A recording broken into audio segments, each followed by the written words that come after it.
Escuchan ustedes la lectura del libro El deseado de todas las gentes, capítulo 16, en su templo.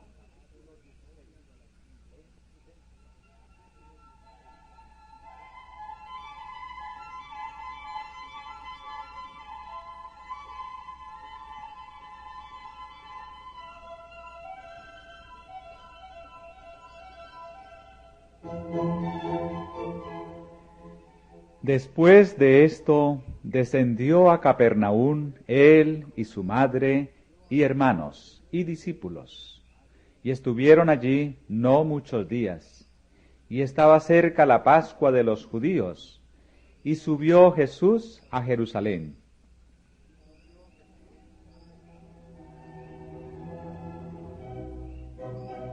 En este viaje, Jesús se unió a una de las grandes compañías que se dirigían a la capital. No había anunciado todavía públicamente su misión, e iba inadvertido entre la muchedumbre. En tales ocasiones, el advenimiento del Mesías, que había adquirido tanta preeminencia debido al ministerio de Juan, era a menudo el tema de conversación. La esperanza de grandeza nacional se mencionaba con fogoso entusiasmo. Jesús sabía que esta esperanza iba a quedar frustrada porque se fundaba en una interpretación equivocada de las Escrituras. Con profundo fervor explicaba las profecías y trataba de invitar al pueblo a estudiar más detenidamente la palabra de Dios. Los dirigentes judíos habían enseñado al pueblo que en Jerusalén se les indicaba cómo adorar a Dios. Allí, durante la semana de Pascua, se congregaban grandes muchedumbres que venían de todas partes de Palestina y aún de países lejanos. Los atrios del templo se llenaban de una multitud promiscua. Muchos no podían traer consigo los sacrificios que habían de ser ofrecidos en representación del gran sacrificio. Para comodidad de los tales, se compraban y vendían animales en el atrio exterior del templo. Allí se congregaban todas las clases del pueblo para comprar sus ofrendas. Allí se cambiaba el dinero extranjero por la moneda del santuario.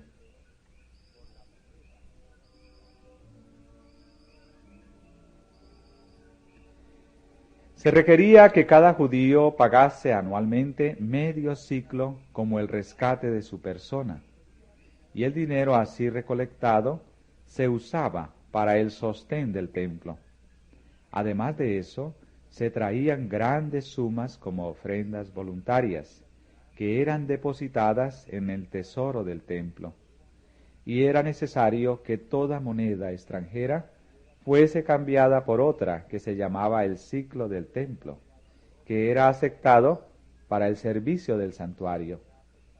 El cambio de dinero daba oportunidad al fraude y la extorsión, y se había transformado en un vergonzoso tráfico que era fuente de renta para los sacerdotes. Los negociantes pedían precios exorbitantes por los animales que vendían y compartían sus ganancias con los sacerdotes y gobernantes, quienes se enriquecían así a expensas del pueblo. Se había enseñado a los adoradores a creer que si no ofrecían sacrificios, la bendición de Dios no descansaría sobre sus hijos o sus tierras. Así se podía obtener un precio elevado por los animales, porque después de haber venido de tan lejos, la gente no quería volver a sus hogares sin cumplir el acto de devoción para el cual había venido.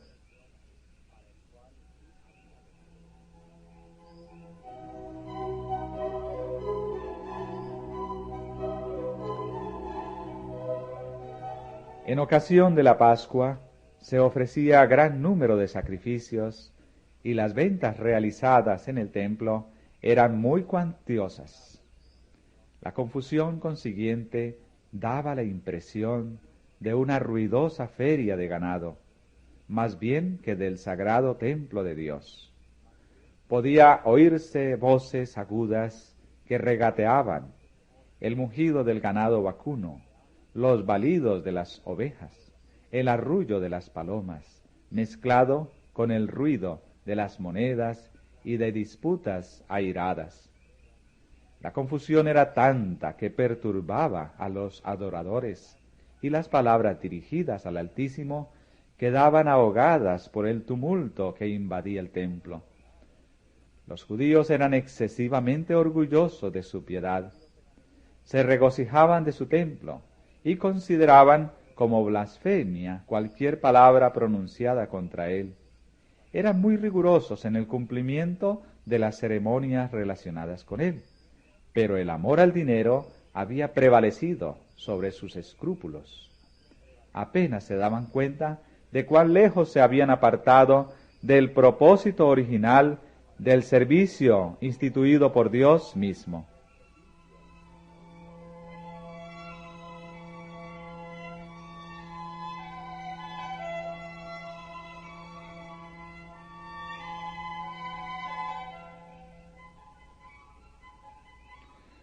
Cuando el Señor descendió sobre el monte Sinaí, ese lugar quedó consagrado por su presencia. Moisés recibió la orden de poner límite alrededor del monte y santificarlo. Y se oyó la voz del Señor pronunciar esta amonestación: Guardaos, no subáis al monte, ni toquéis a su término. Cualquiera que tocare el monte, de seguro morirá. No le tocará mano, mas será apedreado o asaeteado. Sea animal o sea hombre, no vivirá. Así fue enseñada la lección de que donde quiera que Dios manifestase su presencia, ese lugar es santo. Las dependencias del templo de Dios debieran haberse considerado sagradas, pero en la lucha para obtener ganancias, todo esto se perdió de vista. Los sacerdotes y gobernantes eran llamados a ser representantes de Dios ante la nación. Debieran haber corregido los abusos que se cometían en el atrio del templo. Debieran haber dado a la gente un ejemplo de integridad y compasión. En vez de buscar sus propias ganancias, debieran haber considerado la situación y las necesidades de los adoradores, y debieran haber estado dispuestos a ayudar a aquellos que no podían comprar los sacrificios requeridos. Pero no obraban así. La avaricia había endurecido sus corazones.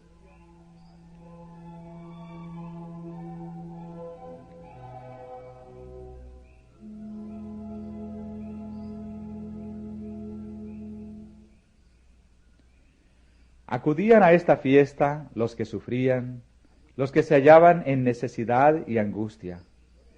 Estaban allí los ciegos, los cojos, los sordos. Algunos eran traídos sobre camillas. Muchos de los que venían eran demasiado pobres para comprarse la más humilde ofrenda para Jehová, o aún para comprarse alimentos con que satisfacer el hambre. A todos ellos les causaban gran angustia las declaraciones de los sacerdotes. Estos se jactaban de su piedad, aseveraban ser los guardianes del pueblo, pero carecían en absoluto de simpatía y compasión. En vano los pobres, los enfermos, los moribundos pedían su favor.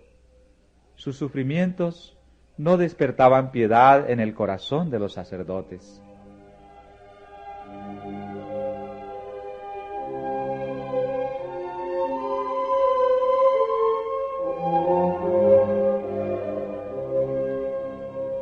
Al entrar Jesús en el templo, su mirada abarcó toda la escena. Vio las transacciones injustas, vio la angustia de los pobres, que pensaban que sin derramamiento de sangre no podían ser perdonados sus pecados. Vio el atrio exterior de su templo convertido en un lugar de tráfico profano. El sagrado recinto se había transformado en una vasta lonja.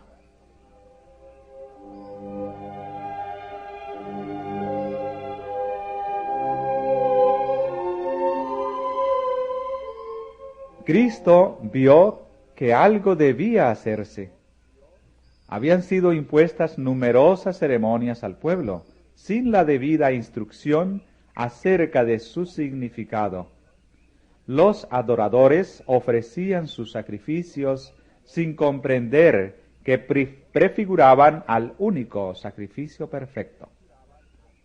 Y entre ellos, sin que se le reconociese ni honrase, estaba aquel al cual simbolizaba todo el ceremonial. Él había dado instrucciones acerca de las ofrendas.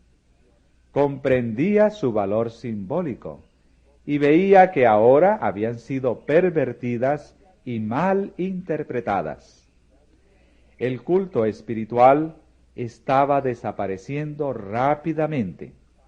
Ningún vínculo unía a los sacerdotes y gobernantes con su Dios.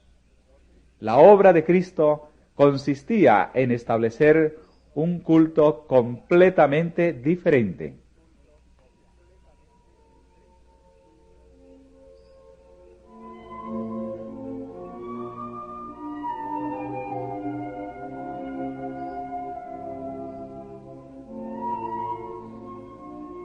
Con mirada escrutadora, Cristo abarcó la escena que se extendía delante de él, mientras estaba de pie sobre las gradas del atrio del templo.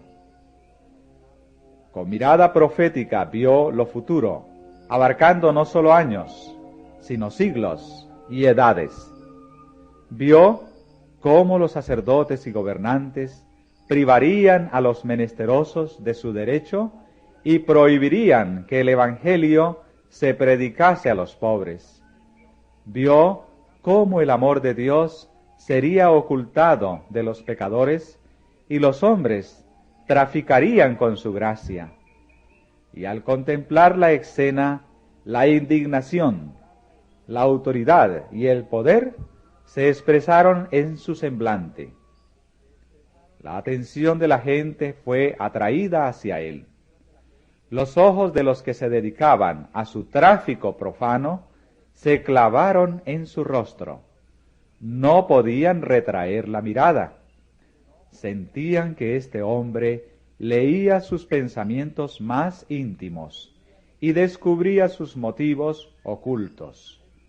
Algunos intentaron esconder la cara, como si en ella estuviesen escritas sus malas acciones, para ser leídas por aquellos ojos escrutadores.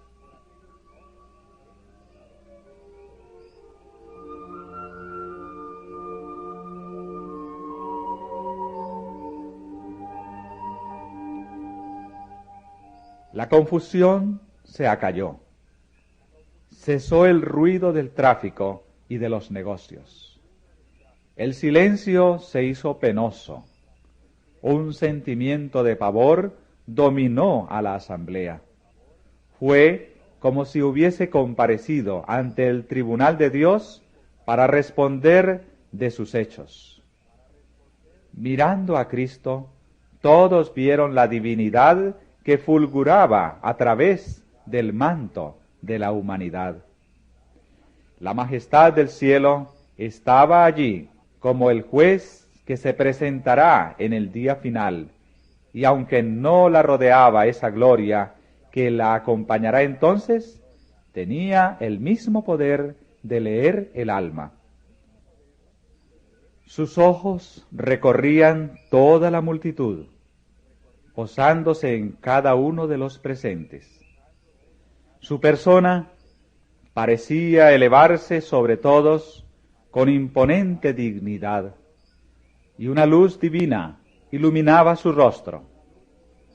Habló y su voz clara y penetrante, la misma que sobre el monte Sinaí había proclamado la ley que los sacerdotes